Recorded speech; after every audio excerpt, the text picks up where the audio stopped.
안 추우시죠? 네. 추우신가요? 지난주는 이렇게 추우셨다고 그래서 온도를 18도로 낮췄다고 하는데 전사님 몇 도로 했어요? 지금 23도로 돼 있고. 아, 네. 23도로 하셨다가 좀 추우시면 더우시면 22도로 이렇게 해주시기 바랍니다.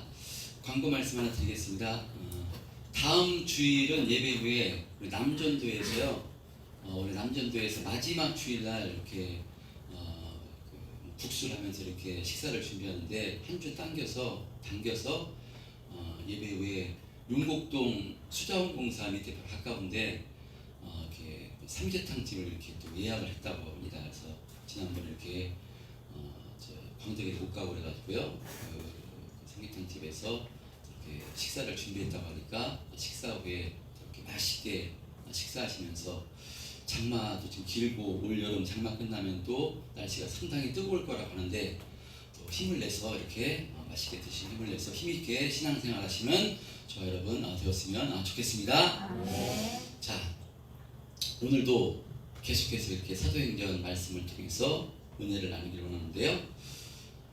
지난 말씀 13절에 보면 사울의 이름이 이제 바울로 바뀌어서 바울 및 동행하는 사람들이 바보에서 배 타고 밤빌리아에 있는 버가에 도착했는데 그런데 바울 일행이 그곳 버가에서 복음 전하지 못하고 이렇게 비시디아 안디옥으로 가게 된 이 사건을 통해서 은혜를 나눴습니다. 버가에서 비시디아 안디옥 우리 저 지도 한번 띄워주세요. 버가에서 비시디아 안디옥으로 가려면 험난한 이 산맥 강도가 들끓는 이 타우스 산맥을 우리가 이 버가에서 저 안디옥이 비시디아 안디옥입니다. 똑같은 안디옥인데 여기 수리아 안디옥, 저기 비시디아 안디옥입니다. 버가에서 이 아탈리에도 있고요. 크게 해변가에 도시들이 크게 형성이 되어 있는데 버가에 도착했는데 그 버가에서 복음을 전하지 못하고 이 정말 험난한 산맥 강도들이 들끓는 그 타우루스 산맥으로 넘어서 비시디아 안디옥으로 사도 바울이 가게 된 이유, 갈라디아서 4장 13절에 기록된 대로 이 갈라디아 지방 비시국으로 바울이 갈 수밖에 없었던 이유는요, 육체의 약함 때문이었습니다. 버가에서 말라리아 같은 풍토병이 걸려서 자칫하면 생명이 위독할 상황에 놓였기 때문에요, 그 병을 치료받기 위해서 정반대된 환경을 가진 고산지대인 비시디아 안디옥으로 바울이 갈 수밖에 없었던 것입니다. 버가에서 비시디아 안디옥까지 약 200km가 된다고 합니다. 지금은 자동차로면 반나절이면 갈 수 있겠지만 해발, 그러니까 지금 버가에서 이 비시디아 안디옥까지 차이가 해발 1200m 위에 비시디아 안디옥이 이렇게 위치해 있으니까요, 그 산맥을 걸어서 가야 됐으니까 아무래도 거의 일주일을 걷지 않았을까 이렇게 생각이 됩니다. 자, 그래서 사도 바울이 일주일을 그 병을 가진 몸으로 일주일을 걸어서 도착했는데 도착한 시기가 안식일 그런 시기였던 것 같습니다.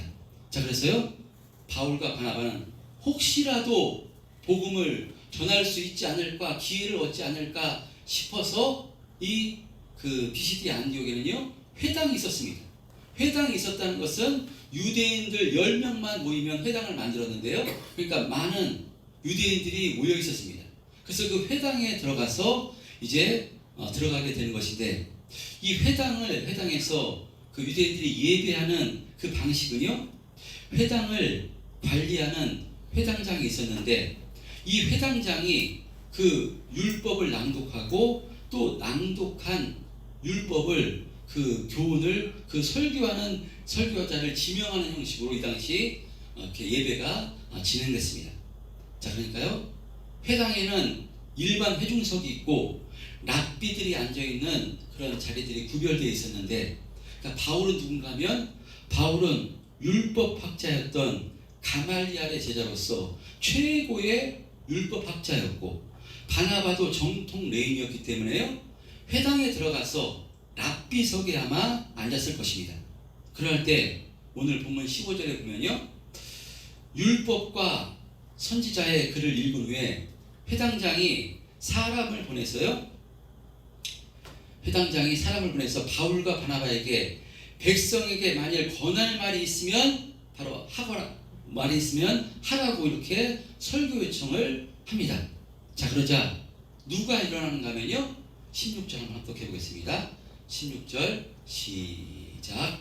바울이 일어나 손짓하며 말하되 이스라엘 사람들과 및 하나님을 경외하는 사람들아 들으라. 예, 회당장이 바울과 바나바에게 설교를 제안했는데요. 그들 생각에는, 회당장도 그렇고 그들 생각에는 누가 설교할 것으로 생각했겠습니까? 바나바가 설교할 것으로 생각했을 것입니다. 왜냐하면 바나바가 또 나이도 좀 더 있고요, 외모도 바나바가 좀 더 괜찮습니다.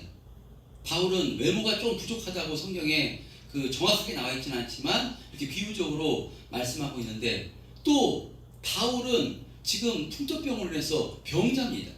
그 병을 일긁고 일주일을 걸어왔기 때문에요, 병색이 완연했을 것입니다. 그러니까 설교를 하려고 권했을 때 아마도 회당장도 그렇고요, 그 회중도요, 바나바가 일어나서 설교할 것으로 생각했습니다. 자, 그런데 누가 설교를 하는가 하면, 누가 일어나는가 하면요, 바울이 일어납니다. 왜 바나바가 설교하지 않고 병세가 악화되어 지치고 힘든 상황에 있었던 바울이 일어난 것이겠습니까? 그것은요, 성령 하나님께서 바울을 이방인을 위한 나의 택한 그릇으로 세우셔서 이 선교여행을 사도행전 13장을 12장을 기점으로요, 13장을 기점으로 바나바에서 리더가 바로 바울로 바뀌었기 때문입니다. 자, 그렇기 때문에 복음의 열정에 붙들려 있던 이 바울에게 육체의 질병은요, 그것을 가로막지 못했던 것입니다. 자, 이렇게 바나바가 아니라 한눈에도 병색이 심했던 이 바울이 일어나자 아마도 회중들이 웅성웅성 거렸을 것입니다. 그러자 오늘 본문 16절에 기록된 대로 손짓을 합니다. 바울이 일어나 손짓합니다. 손짓했다는 것은요, 진정을 시킬 것입니다. 웅성웅성하는 회중을 향해서 진정을 시킨 후 바울이 뭐라고 설교를 시작하는가 하면요, 이스라엘 사람들과 및 하나님을 경외하는 사람들아 들으라 라고 이렇게 설교를 시작하는데요. 사도행전 가운데 3대 설교를 꼽자면 베드로의 설교를 꼽을 수 있고요, 또 스데반 집사님의 설교를 꼽을 수 있습니다. 이 베드로와 설교, 스데반 집사님의 설교, 또 오늘 본문에 등장하는 사도 바울의 설교가 3대 설교 중에 이렇게 꼽히는 설교입니다. 41절까지 길게 이제 바울이 설교를 하는데, 오늘은 23절까지 말씀을 통해서, 설교 내용을 통해서 은혜를 나누고자 합니다. 집에 가셔가지고요, 다음 주 혹 좀 그러면 설교를 준비하다가 좀 더 은혜가 되면요, 다다음 주까지 바울의 설교를 가지고 이렇게 은혜를 나누고 가는데요, 한번 쭉 읽어보시면요, 정말 복음적인 설교고요, 은혜가 되는 설교니까 꼭 한번 읽고 다음 주에는 예배에 참석했으면 좋겠습니다.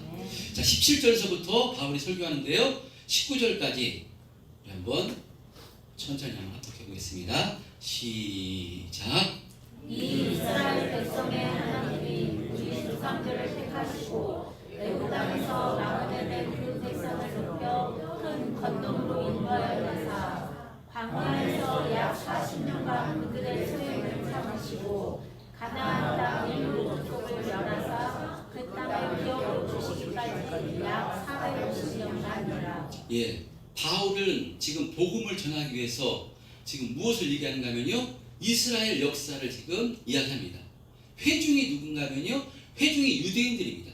그러니까 회중이 이스라엘 역사, 자신의 역사에 대해서 너무나 잘 알기 때문에 바울이 설교하는데 이스라엘 역사를 지금 들어서 설교를 합니다. 만약에 회중이 이스라엘 역사를 모르는 이방인이었다면 그들이 잘 아는 비유나 알아들을 수 있는 비유로 설교했을 텐데, 지금 이 바울이 설교하는 대상이요, 유대인들이기 때문에 이스라엘 역사를 통해서 지금 설교를 합니다. 바울은 설교를 시작하는데 우리 조상들을 택하신 분이 하나님이라고 이렇게 설교를 시작합니다. 이 이스라엘 백성의 하나님이 우리 조상들을 택하시고, 그러니까 하나님께서 이스라엘 백성들을 선택해 주셨다는 것입니다. 택해 주셨다는 것입니다.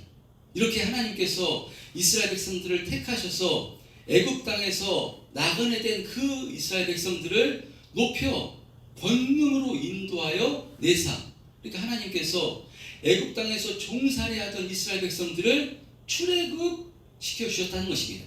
그리고 출애굽한 이스라엘 백성들이 광야에서 하나님을 신뢰하지 못하고 불평하고 원망할 때 하나님께서는 그들의 소행을 참으시고 가나안 땅 7족속을 멸하사 그 땅을 기업으로 주시기까지 약 450년간 이스라엘 백성들을 지켜 보호해 주신 것입니다. 우리들이 잘 아는 내용입니다. 우리가 구약 성경을 통해서 잘 아는 내용, 바로 이스라엘 백성들을 출애굽의 엄청난 은혜를 베풀어 주셔서요, 광야에서 이 가나안 땅 10하루길이면 도착할 수 있는 길이었는데 이스라엘 백성들의 불순종으로 광야 40년 훈련을 시키십니다. 근데 광야 40년 내내 이스라엘 백성들은 하나님을 향해서 불평하고 원망합니다. 먹을 물이 없다, 마실 물이 없다, 먹을 떡이 없다, 왜 맨날 만나만 먹느냐, 차라리 이럴 거면 외국으로 돌아가는 게 낫겠다, 여기까지 데리고 와서 왜 이 고생이냐. 틈만 나면 하나님을 향해서 불평하고 원망했던 것이 이스라엘 백성들이었습니다. 근데 그럼에도 불구하고 하나님께서는요, 약속하신 대로 이스라엘 백성들을 약속의 땅 가나안 땅으로 인도해 주십니다. 여러분, 그렇다면 이스라엘 백성들이 이렇게 하나님께 높임받아 출애굽의 은혜를 입게 되고 약속의 땅 가나안 땅에 들어갈 이유가 무엇이겠습니까? 그것은요, 하나님께서 이스라엘 백성들을 택하셨기 때문입니다. 그러면 이스라엘 백성들이 하나님께 택함 받은 무슨 이유와 근거가 있는가? 그들이 강하고 위대한 민족이기 때문에 하나님께서 택하신 것인가? 그렇지 않습니다. 오히려 자격과 조건은 절대 되지 않습니다. 약하고 볼품없는 민족이 바로 가나안 이스라엘 백성들이었습니다. 그런데 왜 하나님께서는 이렇게 자격 없고 바로 볼품없는 바로 이스라엘 백성들을 하나님 향해서 원망만 퍼붓는 이들을 이렇게 끝까지 지금 책임져서 가나안 땅으로 인도해 주시는 것인가? 그것은요, 하나님께서 택하셨기 때문입니다. 다른 이유가 없습니다. 하나님께서 하나님의 구원 계획을 이루시기 위해서 아브라함을 선택하시고 아브라함의 씨를 통해서 너의 족속이 정말 엄청날 것이다, 이스라엘 백성들이 있을 것이라고 약속하셨기 때문에, 약속의 땅으로 그들을 가나안 땅으로 인도해 드리시겠다 약속하셨기 때문에요, 선택받았기 때문에 지금 이런 은혜를 입게 된 것입니다. 여러분, 그런 의미로 하나님께 선택받은 것, 하나님의 택하심을 받은 것, 그것은요 최고의 축복이고 은혜인 줄 믿습니다. 지금 이 설교를 하고 있는 사도 바울이 하나님의 선택을 이야기하는 것은 어쩌면 자신의 신앙 고백을 이야기하는 것일 수 있습니다. 지금 사도 바울은요, 안디옥 교회에서 파송받아 이 복음을 전하는, 성령께 붙들려서 복음을 전하는 이 전도자의 삶을 살고 있는 것인데요. 그런데 이렇게 바울이 복음 전하자 어떤 능력이 일어났습니까? 바울이 그 바보에서 복음 전하려 할 때, 그 총독 서기오 바울에게 복음 전하려 할 때 그것을 마술사 엘로마 바예수가 가로막을 때 이 바예수를 향해서 저주를 선포하고요, 또 잠시 동안 맹인이 될 것이다, 그가 성령께 이끌려서 이렇게 영적 전쟁을 선포하자 그대로 그 말씀대로 이루어지는 것을 보게 됩니다. 이제 사도행전을 통해서 계속해서 살펴볼 텐데, 이 바울을 통해서요 엄청난 은혜의 역사가, 복음의 역사를 통해서요 많은 교회가 세워지고, 바울을 통해서 수많은 귀신들이 떠나가고요, 병자들이 치료받는 역사가 일어납니다. 여러분, 어떻게 바울에게서 이런 역사, 이런 이적이 일어나게 된 것입니까? 그것은요, 성령께서, 하나님께서 바울을 택하셨기 때문입니다. 이방인을 위한 나의 택한 그릇으로 택하셨기 때문에 바울에게 이런 역사가 일어난 것입니다. 이것은 바울이 이렇게 택함 받은 것, 이렇게 쓰임 받을 자격과 조건이 돼서 바울을 택한 것이 아닙니다. 우리가 잘 알고 있는 것처럼 자격과 조건으로 봐서는 바울은요 절대로 선택받을 수 없고요 구원조차 받을 수 없는 존재가 바울입니다. 그러니까 이 바울은요 우리가 잘 알고 있는 것처럼 교회를 박해하던 자였고요 성도들을 박해하는 자였습니다. 그런 바울이 어떻게 하나님께 쓰임받을 수가 있는 것입니까? 그것은요 그러니까 이 바울이 선택받은 것 그것은요 전적인 그래서 하나님의 은혜임을 성경은 말씀하고 있는 것입니다. 인간의 자격과 조건 때문이 아니라 하나님의 일방적인 은혜로 이런 선택을 받게 된 것입니다. 여러분 그러니까요 이 사도 바울이 이렇게 하나님의 선택을 받아서 이와 같이 쓰임받은 것 그러니까 사도 바울만의 이야기는 아닌 줄 믿습니다. 이것이 저와 여러분의 이야기인 줄 믿습니다. 저와 여러분이 어떻게 거룩한 주일 이렇게 하나님 앞에 나와서 예배할 수 있는 그런 존재가 된 것입니까? 우리가 예수 믿지 않는 사람들보다 윤리 도덕적으로 뭐가 더 괜찮아서 우리가 그들보다 뭐 다른 것이 있어서 하나님의 선택을 받은 것인가? 우리가 그렇지 않습니다. 그런 것 없습니다. 우리 전부 다 죄인이요 허물투성이인데 어찌된 은혜인지 하나님께서 우리를 택해 주심으로 우리가 하나님의 자녀가 된 것입니다. 할렐루야. 그래서 이렇게 택해 주셨기 때문에 택해 주셔서 우리를 왕같은 제사장으로 불러주시며 우리의 부족함과 연약함에도 불구하고 날마다 진리의 길로 생명의 길로 약속의 길로 인도해 주시고 있는 것입니다. 여러분 이것이 바로 하나님께서 우리에게 베풀어 주신 최고의 은혜이고 최고의 사랑인 줄 믿습니다.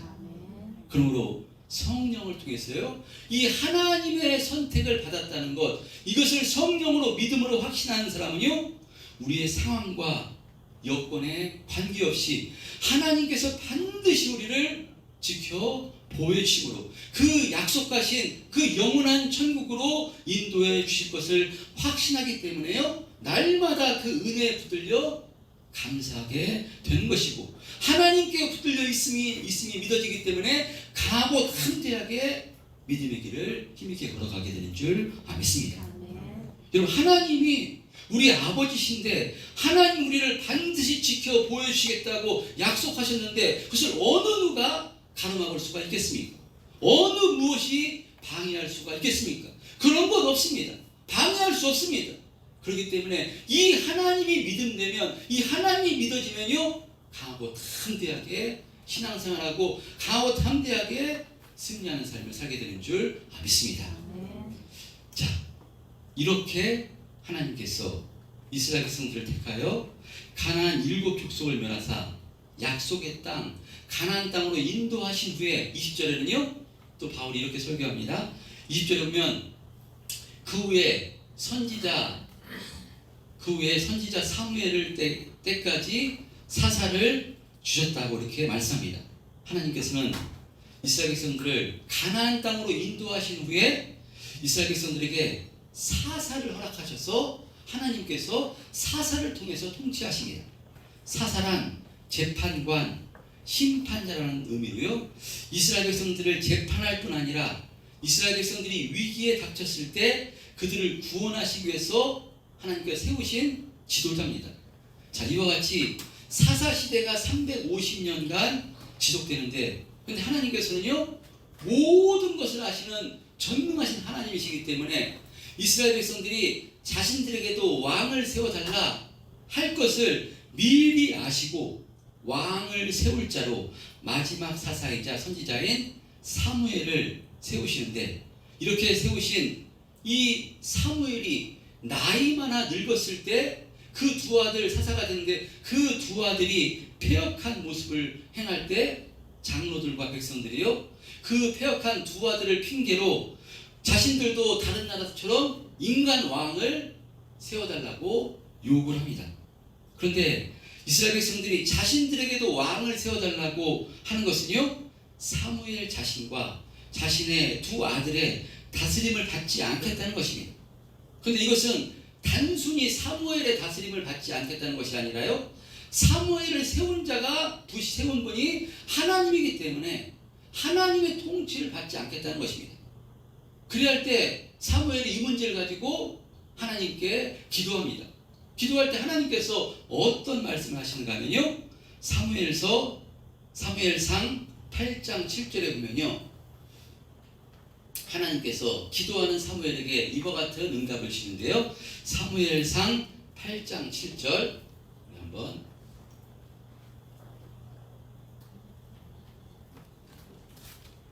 사무엘상 8장 7절에 보면요, 이렇게 말씀하십니다. 시작.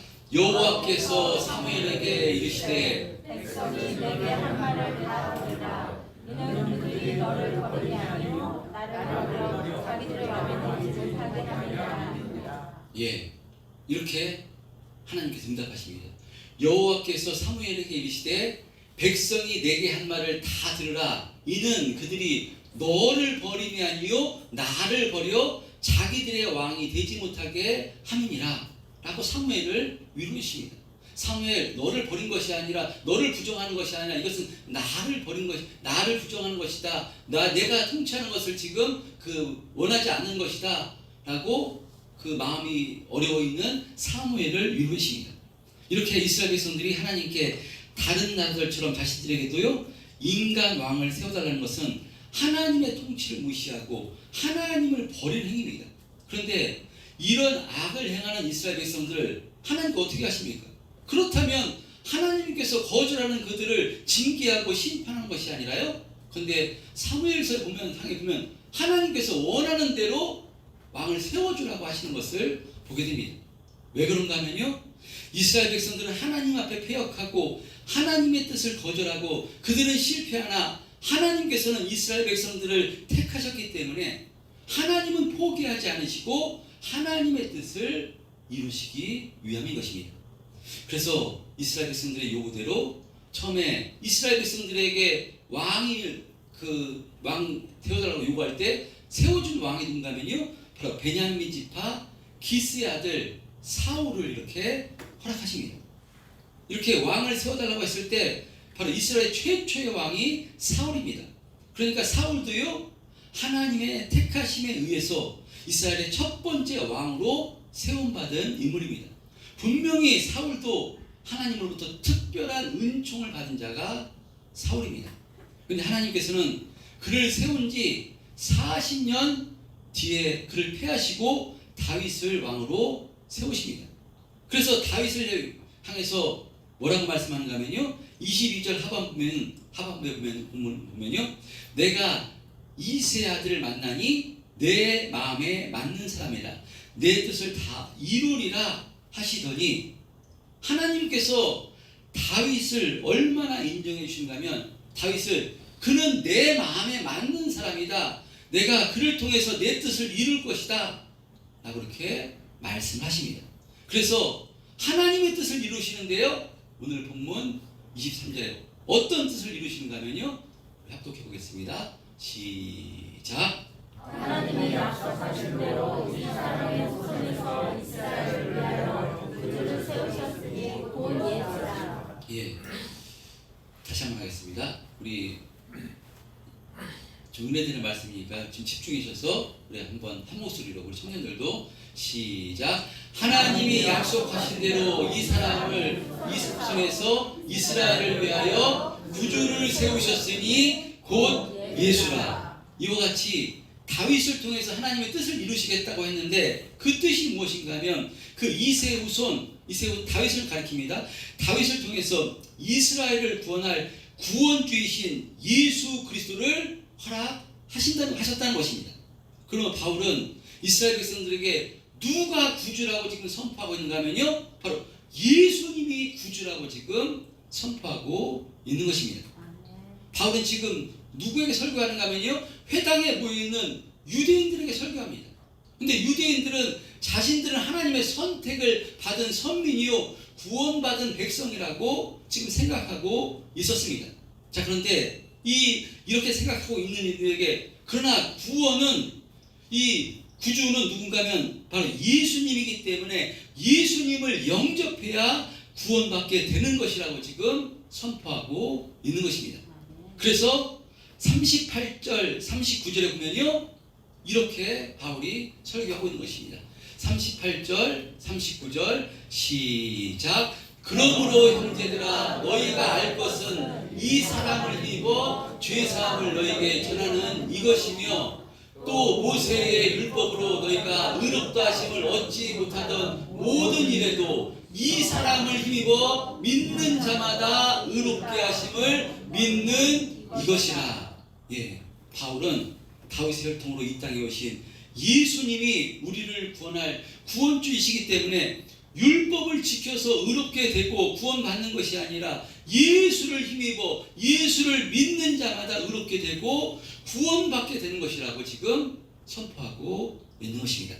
이렇게 사도 바울은요, 유대인들에게 이스라엘 역사를 통해서, 이들의 역사를 통해서 오직 구원은 다윗의 혈통으로 이 땅에 오신 예수님으로 말미암는 것이라고 복음을 선포하고 있는 것인데, 계속해서 바울이 설교하게 되는데요, 우리 다음 시간에 계속해서 한번 이 바울의 설교에 대해서 같이 은혜를 나누고자 하는데요, 오늘은 이 바울의 설교 가운데 본문에 등장하는 그 내용, 집중하고 싶은 내용은요, 17절에 택하시고 택하셨다는 내용에 집중하고 싶습니다.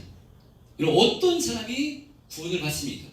어떤 사람이 구원을 받겠습니까? 그것은요, 하나님의 택하심을 받는 사람이 구원을 받는 것입니다. 할렐루야. 그러면 하나님께서 어떤 사람을 택하십니까? 그것은 우리가 알 수가 없습니다. 성경은 하나님께서 모든 인간을 구원하시기를 기뻐하신다고 말씀합니다. 많은 사람을 구원하시기를 기뻐하는 것이 하나님의 뜻입니다. 그러나 모든 사람이 구원받는 것은 아닙니다. 그 중에 하나님의 택하심을 받은 자, 택하심을 받은 사람이 구원을 받는 것입니다. 그런데 그 택함 받은 자 중에 저와 여러분들이 있다는 것입니다. 할렐루야. 최고의 은혜이고요, 최고의 축복인 줄 믿습니다. 하나님의 택하심을 받은 자가 저와 여러분들입니다. 여러분, 저와 여러분이 허물과 불순종에도 불구하고요, 하나님께서 저희들은 택함 받았기 때문에 하나님께서 절대로 우리를 포기하지 않으시고요, 우리를 깎고 만들고 훈련시켜서 반드시 천국으로 인도하실 것입니다. 할렐루야. 이것이 구원의 확신입니다.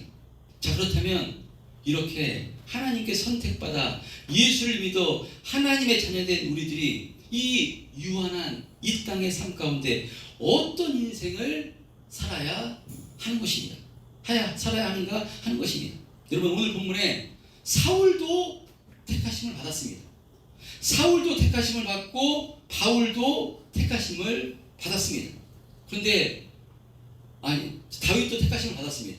근데 다윗을 향해서는요, 이는 내 마음에 맞는 사람이라고, 그를 통해서 내 뜻을 이루시겠다고 이런 인정을 받고요, 성경에 하나님을 믿는 사람 가운데 지금까지도요, 다윗은 정말 칭송을 받는 인물이 되었는데, 그런데 사울은 하나님의 축복을 받았는데 어떤 사람으로 평가를 받습니까? 미련한 사람으로, 어리석은 인생을 산 사람으로 평가를 받는 것입니다. 두 사람이 똑같이 하나님의 택하심을 받았는데 이런 결과가 어떻게 나타나는 것입니까? 인간적인 측면에서 다윗이 사울보다 나은 것이 많아서 의로운 일을 많이 해서 이런 평가를 받는 것인가? 그렇지 않습니다. 인간적인 측면에서는요, 어쩌면 사울보다 다윗이 더 교활하고 악했던 것이 다윗입니다. 다윗은 잘 아시는 것처럼 자신의 부하인 충신 우리아의 아내를 범하고요, 그것을 위장하려고 하다가 실패하니까 충신을 전쟁터 맨 앞에 내보내서 바로 죽게 한 아주 악한 자였습니다. 그것뿐만이 아니라 충신 우리아가 죽자 과부가 된 밧세바를 궁중에 불러들여서 자신의 아내로 삼은 자가 다윗입니다. 폐악 무도한 살인 강도 다윗입니다. 그러므로 사울과 다윗의 행함으로만 보면요, 다윗도 하나님의 마음에 맞는 자, 하나님께 귀하게 쓰임받는 자가 절대로 될 수가 없는 것입니다. 그러나 다윗이 이렇게 하나님께 귀하게 대우받고 구주이신 예수 그리스도의 육신의 혈통 조상이 된 그 영광을 얻게 된 이유가 있는데요, 그것은 사울처럼 자신의 잘못을 지적하는 하나님의 선지자의 말씀에 핑계를 대며 인정하지 않는 것이 아니라요, 다윗은 자신의 잘못을 깨닫고 회개함으로 돌이켜서 하나님께로 돌아간 자가 바로 다윗이었던 것입니다. 하나님께서는요, 하나님을 경외하고 하나님 말씀에 순종하는 자를 기뻐하십니다. 근데 사울은 그렇게 자신의 잘못을 깨닫고 회개하고 돌이키라는 그 말씀에 핑계를 대면서 하나님보다 사람들의 눈을 더 의식했고요, 자신의 왕위를 더 우선했습니다.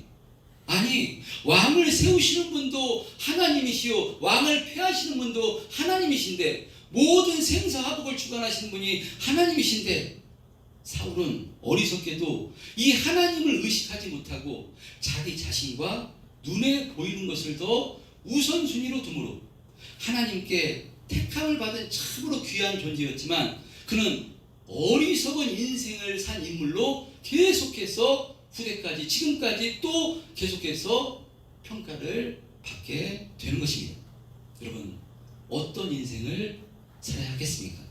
우리가 하나님 앞에 지은 죄가 참으로 많더라도, 어떤 허물이 있더라도, 불역하고 연약하다 할지라도, 여러분, 우리는요, 지혜로운 인생을 살 수가 있습니다.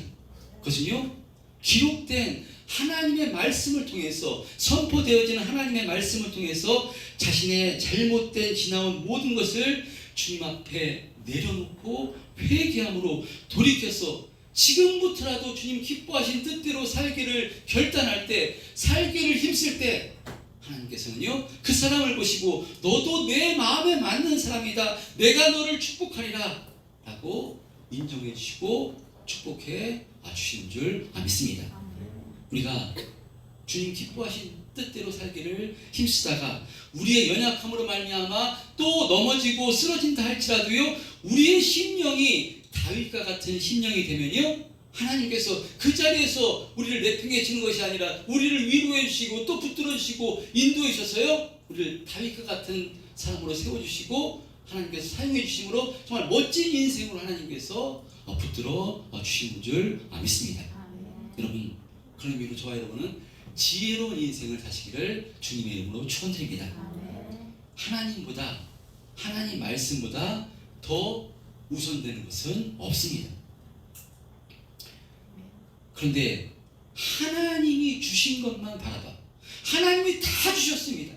물질도 주시고 건강도 주시고 자녀도 주시고, 하나님께서 안 주신 것이 없습니다. 다 주셨습니다. 그런데 하나님이 주신 것만을 바라봐. 그 주신 것을 우선순위로 삼아서 사울과 같이 어리석은 인생을 사는 것이 아니라 하나님의 말씀이 우리의 인생의 우선순위가 되고요, 우리의 발등상에 빛이 되셔서요, 정말 다윗과 같은 지혜로운 인생을 사셨으면 좋겠습니다. 그래서 우리가 하나님 앞에 섰을 때 우리 전부 다 하나님 앞에 의의 심판을 받는 자가 저와 여러분인 줄 믿습니다. 예수를 안 믿는 사람은요, 정말 절망의 심판, 죄의 심판을 받지만 우리는 의의 심판을 받습니다. 하나님 앞에 섰을 때 우리가 하나님 앞에 다윗과 같이 칭찬받는 인생으로 바로 서셨으면 좋겠습니다.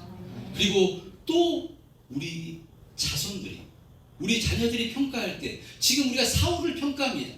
믿음의 우리가 후손이기 때문에 사울을 평가합니다. 사울을 평가할 때 어떻게 사울을 어떻게 평가합니까?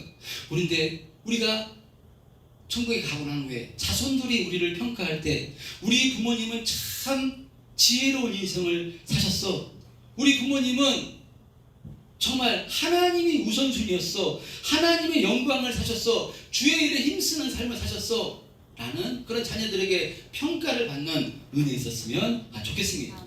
그래서 우리 자녀들에게 믿음의 도전을 주는 그런 지혜로운 인생을 사셨으면 좋겠습니다. 여러분, 예수를 믿으시는 분 중에서요 그런 신앙 고백을 많이 하시는 것을 보게 됩니다. 청년 때 한참 젊었을 때 예수를 믿지 못하고 또 나중에 예수를 믿게 된 분들 중에서 내가 이렇게 예수 믿게 된 것, 이것은 내 부모님이 그렇게 주님을 잘 섬겨 하나님을 잘 섬겼는데 나를 위해서 그렇게 기도하셨던 모습이 나중에 생각된다고. 내가 나 된 것은 우리 부모님의 기도 덕분이라고, 우리의 부모님의 믿음 덕분이라고 하는 것을 보게 됩니다. 지금 우리 자녀들이 예수를 믿지 않고 속썩일 수 있습니다. 그러나 우리가 하나님, 전능하신 하나님을 의지해서 정말 믿음의 간구를 하고요, 하나님을 의지해서 기도하고요, 내가 정말 하나님 우선순위로 삼게 되면요, 우리 자녀들 위해서 또 기도하면요, 반드시 하나님께서는 하나님의 때 그 자녀들도요 하나님께서 인도하셔서 저 주님 앞에 주님의 자녀로 우뚝 세워지게 되는 그런 은혜를 베풀어 주시는 줄 믿습니다. 우리가 중요한 것, 그래서 우리가 먼저 신앙으로 확실히 세워져서 다윗과 같이 우리의 허물이 있다 할지라도, 우리의 불순종이 있었다 할지라도, 우리의 죄악이 있다 할지라도 하나님께서는요 그것을 보는 것이 아니라 회개하고 하나님이 선포되는 말씀을 통해서, 선지자의 말씀을 통해서 내가 하나님 밑에 죄를 지었구나, 정말 극악무도한 죄를 지었구나, 회개하고 돌이켜서 하나님을 붙잡을 때 그 사람을 향해서 하나님께서 내 마음에 맞는 사람이라고 인정을 해주시고요, 그런 사람을 통해서 하나님의 일을 이루어 나가신다는 것입니다. 저 아론이 사울과 같은 똑같이 택함을 받았는데 사울과 같은 어리석은 인생이 아니라 다윗과 같은 바로 지혜로운 인생, 하나님을 기쁘시게 하는 그런 복된 인생을 사시는 우리 참된 평안교회 성도님들이 다 되셨으면 좋겠습니다.